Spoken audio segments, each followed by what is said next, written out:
It's my pleasure to be here. I'm your candidate for the PC party. We've had the election on now for about 3 weeks' time. I was looking forward to this event, so thank you all for taking the time to come here tonight to give some of your time to this process. It's an important process.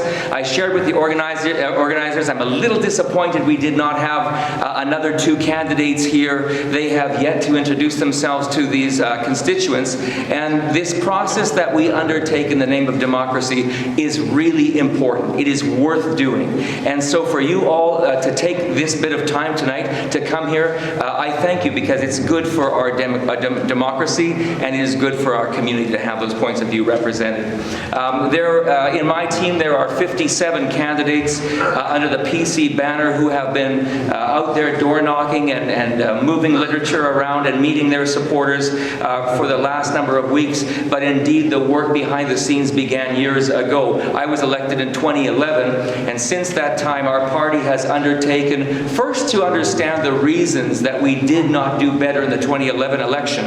But then ensuing from that point, we undertook probably the most comprehensive policy process in our party's history. And I was very excited to be part of that process, speaking to expert groups, talking to citizens, holding roundtable discussions, holding committee hearings where people came and told us, listen, it's been years of the NDP, but Manitoba does not seem to be getting ahead, does not seem to be performing like we want them to perform. So we find ourselves here tonight. We've said that basically we believe that after 17 years, the NDP's legacy is one of broken trust with Manitobans. It's a broken record, and it's a broken government as well. And you only have to pick up a paper to see the infighting that's going on there. The NDP has a spending problem. There is not a revenue problem in this province. Even a letter to the editor that I wrote just a few weeks ago made clear that even now they're going in the wrong direction in terms of deficits and debt, and I'm hoping to have more time later to speak with some of you about that.